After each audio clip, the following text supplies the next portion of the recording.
একটা member 300 vote না নিলে হয়।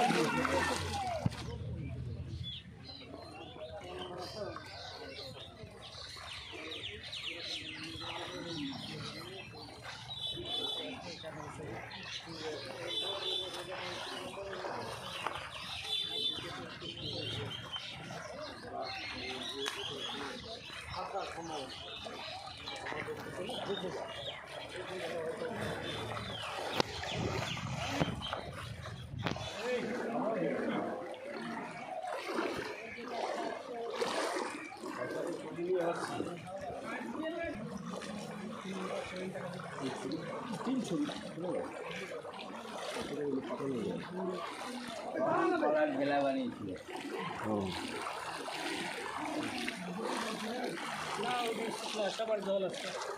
এখানে সেখানে শুকনো যেখানে সেখানে জল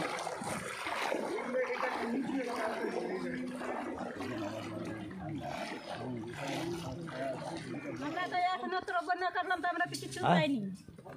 ত্রিপাল দিয়েছে না ত্রিপাল আমরা কিছু পাইনি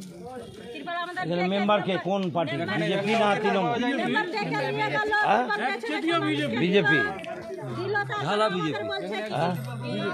জমি বিক্রি করে বিপত্তি ফটো দেবে 300 ত্রিপাল পেয়েছে আমাদের কাছে মেম্বার ওই সারান্তির মেম্বার বিজেপির মেম্বাররা কোনো সহযোগিতা করছে না না ওরা নিজেই চেপে রেখে দিয়েছে বেশ পরে বন্যা যাওয়ার পরে সব মেম্বার কোন কোন জলে থাকছে গ্রামের নাম তৃণমূলের মেম্বার নির্দল আছে দুটাই ওটা নির্দল আছে এই মতো ব্যাপার হয়েছে গরিবের কেউ নাই এরা সবটা চুরি করে রেখেছে সবটাই রেখে দিয়েছে বাড়িতে একটা মেম্বার 350 করে ত্রিপাল ঘর আমার ভেঙে পড়ছে গো ওপরে কিছু নাই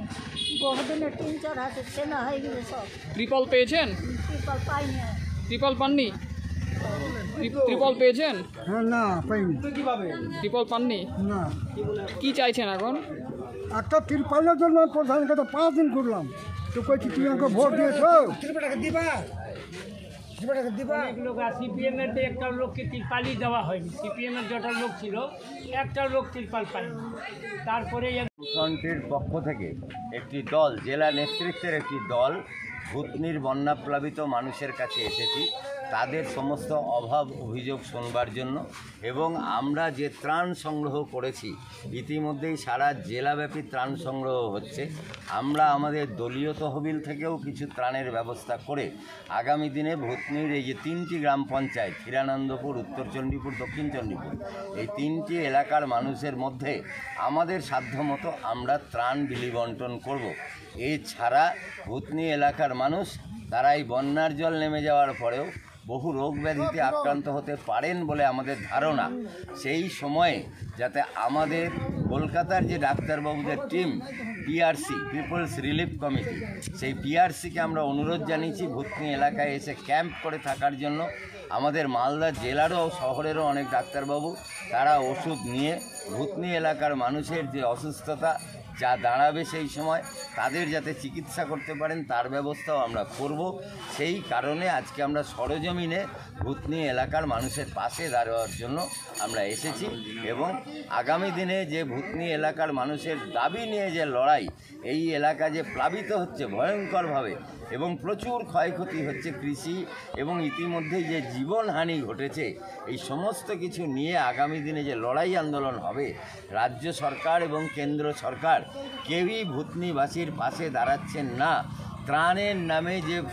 যেটুকু ত্রাণ সামগ্রী আসছে তাও সামগ্রিকভাবে প্রপারলি বিলি বন্টন হচ্ছে না, কেউ পাচ্ছে কেউ পাচ্ছে না। এই সমস্ত অভিযোগ আজকে আমরা শুনলাম মানুষের কাছে। এই অভিযোগ নিয়ে আমরা জেলা শাসকের কাছে যাব এবং আগামী দিনে ভূতনিবাসীকে সাথে নিয়ে আমরা বড় লড়াই আন্দোলন করবার জন্য আজকে ভূতনিবাসীর কাছে আহ্বান রেখে গেলাম যে আগামী দিনে ভূতনির মানুষের স্বার্থে বড় আন্দোলন বামফ্রন্ট তাদের সাথে নিয়ে করবে এবং তারাও আমাদের পাশে থাকবেন, সেই প্রত্যাশা আমরা রাখলাম। তারাও বললেন যে হ্যাঁ, এই আন্দোলনের পাশে তারা থাকবে।